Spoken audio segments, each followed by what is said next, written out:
Channel watchers, this webisode we're in Luckenbach and Fredericksburg, Texas. They're very close together. Yep, stone's throw apart.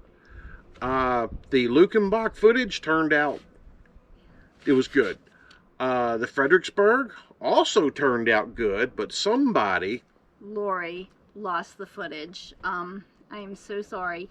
There's a lot of restaurants and shops downtown, so if you like shopping, you're going to love Fredericksburg.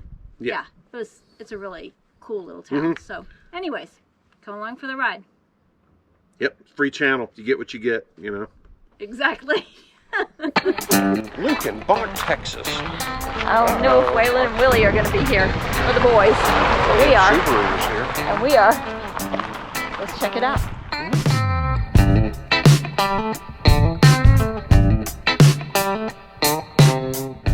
I'll bet this is really cool at night.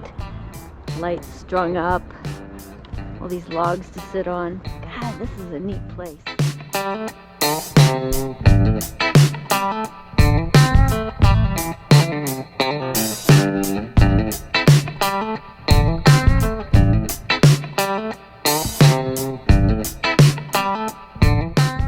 So typical to our style, we're here way too early. We're just kind of checking it out before it gets crowded. This is the dance hall. No matter where we go, two things Dave always does well: find snack and make friends. So we're at the famous Luckenbach, Texas, right? But you haven't. I'm surprised you didn't get funnel cake. They have that. Curly fries with brisket and nacho cheese. These are good. And poppers. You'll have to report on the poppers to me because I can't have them. But. That one wasn't hot. Crunchy though, good.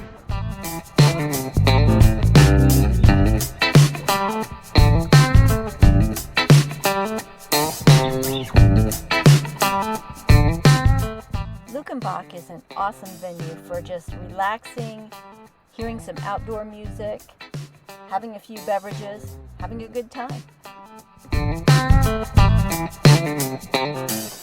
So we went to Luckenbach earlier today, and now we're back at the campsite.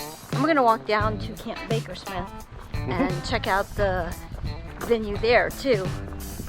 I think almost every night they have live music, get some cold suds. Bakersmith is a similar venue to Luckenbach, but it's a little smaller, a little more intimate, and they have your house, little dudes. Quite the goat condo.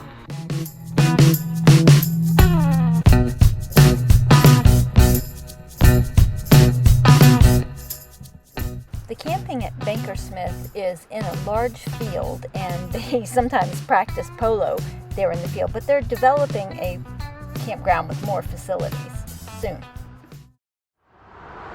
We are getting ready to go into the Museum of the Pacific, the National Museum. For the Pacific War, World War II, Pacific Theater. Yeah. And my dad was in it, his two brothers were in it, all the old guys in the neighborhood were in it, so it should be fascinating. Yeah. Outside of the museum is a submarine, and it's really cool how they did this. Like the wall is like the waves and the submarine is subterranean.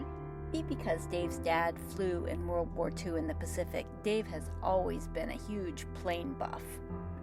Yeah, the Wildcat wasn't a very good plane. No? What was wrong with it? It was just heavy, slow, didn't have a lot of power. They redesigned it, Grumman did, and they made the Hellcat. Well, basically it's the same plane, it's just bigger, and they had a lot more motor in it. And they added, I think, one more gun to it on each side. Japanese didn't recognize the difference, and they'd go up with it and they'd get their butts tore up. Oh, because they thought they were going against... Yeah, the Hellcat was such a better plane. We thought the artifacts in the exhibits were really cool to see, but what moved us most was the way that this museum shared the human, touching, heartbreaking stories from the Pacific Theater. I'm writing you in regards to a rumor going around that my 5 sons were killed in action in November. The mother from here came and told me She got a letter from her son, and he heard my 5 sons were killed.